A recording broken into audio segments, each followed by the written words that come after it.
Late-night travel carries an unsettling quiet.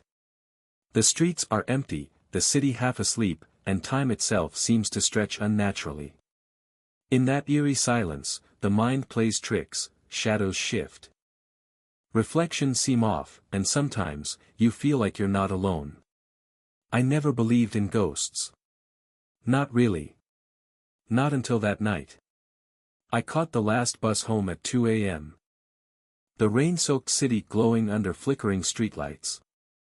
The usual hum of life had faded, leaving only the occasional honk of a distant car or the rustling of garbage bags lining the sidewalk. When I stepped onto the bus, the driver, a weary, middle-aged man with deep lines on his face, gave me a brief glance before looking back at the road. His eyes seemed tired. Not just from lack of sleep, but from something deeper, like a weight he'd carried for years. I barely paid attention. I was exhausted from a long shift and just wanted to go home. There were only 2 other passengers. An old woman in the front seat, hunched over as if sleeping, and a man in a dark coat sitting at the very back. His hat was pulled low. His face hidden in shadow. I sat near the middle, keeping my distance from both. The engine rumbled, and the bus lurched forward. Outside, neon signs blurred in the wet streets. Their reflections smearing against the glass. Something felt off. I glanced toward the back. The man in the dark coat hadn't moved. Not even a shift of his shoulders. His stillness made me uneasy. I faced forward, shaking it off. Maybe he was just asleep. Minutes passed. The bus rumbled through increasingly empty streets. I closed my eyes for a moment, listening to the rhythmic hum of the engine. Then, a thud. Soft, but distinct. I opened my eyes. The man in the back was closer. He had moved up 1 row. I hadn't heard footsteps. Hadn't felt the seat shift. Just one moment he was there, and the next, closer. A chill crawled up my spine. I turned away, my pulse quickening. The driver's voice cut through the silence. "Hey, kid, who you looking at?" I hesitated. The guy at the back. The driver's knuckles whitened on the wheel. His eyes flicked to the mirror. "There ain't nobody back there." My mouth went dry. I turned back again. The seat was empty. My heart pounded. I had seen him. I knew I had. The driver exhaled through his nose. "You're not the first." I stared at him. "What do you mean?" The bus hissed as it slowed for a red light. The driver glanced at me through the rearview mirror. "Used to be a man. Took this bus late at night. Same seat, every time. Never said a word." I swallowed. And one night, he didn't get off. The light turned green. The bus rolled forward. "They found him in the morning," the driver continued. "Still sittin' there. Dead." A weight settled in my stomach. "How?" The driver hesitated. "Heart attack," they said. But, he looked like he saw something. Something real bad. I rubbed my arms. The bus suddenly felt colder. The streetlights outside flickered. Then, a whisper. Right next to my ear. I spun around. Nothing. But the air was heavy, charged with something unseen. My breath misted. I turned forward again. Hands gripping my knees. The driver's eyes were fixed on the road, his jaw tight. "Hold on, kid," he murmured. And then the lights went out. Darkness swallowed the bus. Only the dim red glow of the emergency exit sign remained, casting long shadows. Then, something shifted. Not in the seats. Not in the aisles. In the reflection. The side windows showed the interior of the bus, dimly lit from the outside street lamps. But in the reflection, The man was there. He was right behind me. Leaning in. Close. Too close. His lips moved, but no sound came out. His face was pale, his mouth stretched into a too wide grin. My chest locked. I snapped my head around. Nothing. But the window still showed him. Grinning in the glass. The bus swerved. The lights flickered back on. The driver's hands were tight on the wheel. We're almost there. I swallowed, trying to steady my breathing. Almost where? The bus rumbled on, but outside, the city had changed. The buildings were unfamiliar, old, abandoned-looking structures with broken windows. The street signs were missing. We weren't in my neighborhood anymore. I turned to the driver. Where are we? His grip on the wheel tightened. And then. The bus doors slammed open. A rush of icy wind blasted inside. The driver slammed the brakes. We stopped in front of an old station, the sign so worn it was unreadable. The streetlights flickered. The old woman stirred from her seat. Her face hidden beneath a shawl. Without a word, she rose and stepped off the bus. I stared. Wait, where are we? The driver didn't answer. Then, something moved at the back. I didn't look. I wouldn't look. Kid, the driver said quietly. Get off. I turned to him, pulse hammering. What? His jaw was tight. Now. Then I saw his hands. They were shaking. Something cold curled around my wrist. I gasped, yanking my arm away. The grip was gone, but the air where it had been was freezing.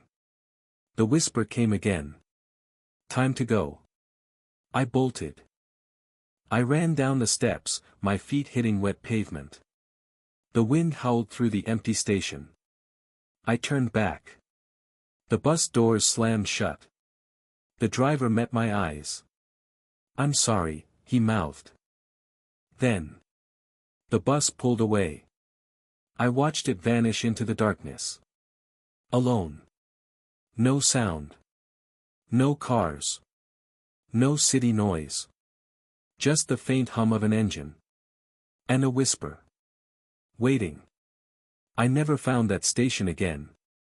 The bus never showed up in any records. No driver matching his description worked that route. And sometimes, late at night, when I walk near empty streets, I hear the low rumble of an engine. And the whisper. See you next time. I stood frozen on the cracked pavement of the abandoned bus stop. The cold night air pressed against my skin, but it wasn't the wind that made me shiver. It was the overwhelming sense that I wasn't alone. The city was gone. No buildings. No cars.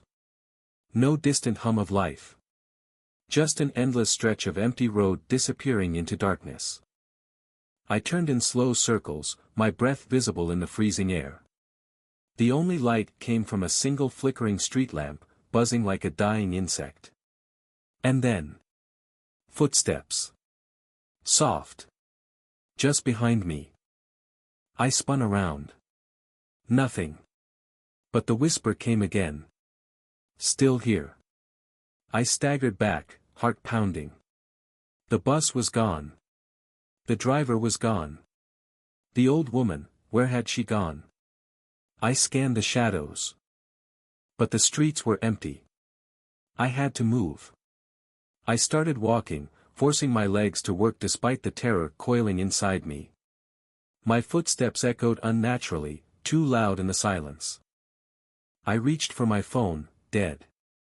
No service. No clock. Time felt wrong. Then I saw it. At the edge of my vision. A dark shape. A figure standing just beyond the streetlight's glow. Still. Watching. It was him. The man from the bus. I didn't breathe.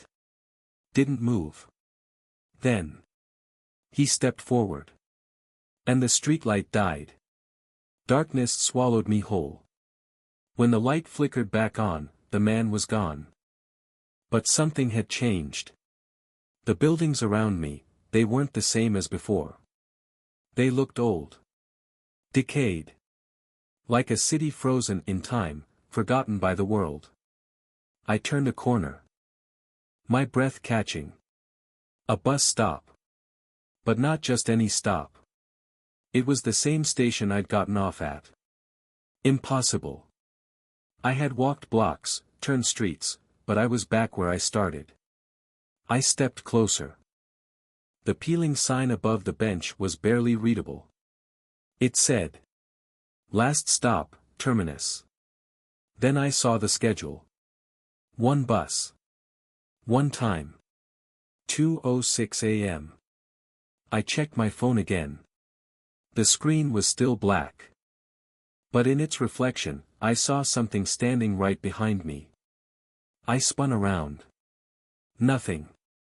But the whisper came again. Soft. Close. Not done yet. I sat on the cold metal bench. Hands clenched into fists. My mind raced. Was I dreaming? Had I fallen asleep on the bus? The wind picked up, carrying a sound with it. Not a whisper this time. A murmur. I turned toward the street. Shapes moved in the dark. Figures, just beyond the reach of the flickering light. More than one. Some stood still. Others swayed, as if waiting. I felt something press against my back. A presence. Unseen but suffocating. A dry, rasping voice whispered in my ear. They never leave. I bolted. I ran down the empty road, my breath burning in my lungs. Buildings blurred past. Their windows dark and lifeless. The streets twisted, shifting impossibly, like the city itself was rearranging. Then I heard the bus. The deep, low hum of an engine rolling toward me. Headlights cut through the fog. I stopped in the middle of the road as the bus slowed to a stop beside me. The doors creaked open.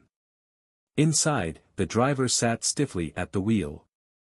His hands gripping the controls like they were the only thing keeping him anchored to reality. His face was pale. Eyes wide with fear. "Get in," he rasped. I didn't move. I looked past him. And saw the passengers. Rows of them. Silent. Staring. Their faces were wrong. Some were blurred, like old photographs worn with time. Others were stretched. Their mouths open in soundless screams. And in the very back. The man in the coat. Sitting in his seat.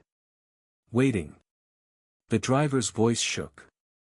"I can't leave without you." My hands trembled. Then the figures behind me started whispering. And the doors began to close. I had a choice. Run. Or get back on the bus.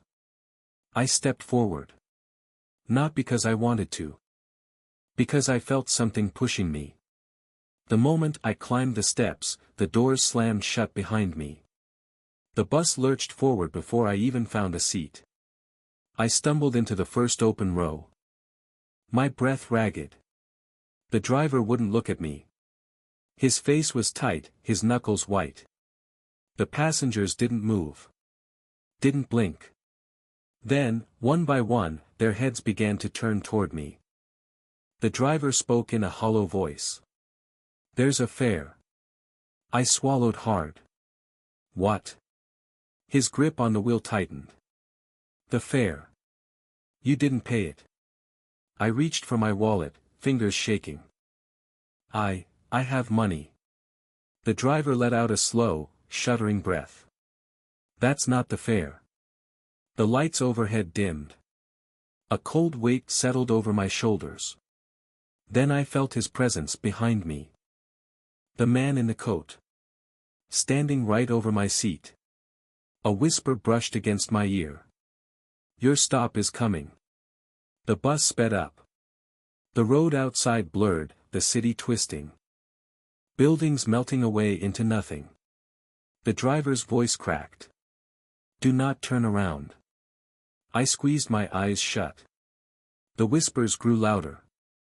The bus shook as the speed increased. The hum of the engine turning into a deep, unnatural growl. Then, the bus slammed to a stop. The doors burst open. A voice, sharp, commanding.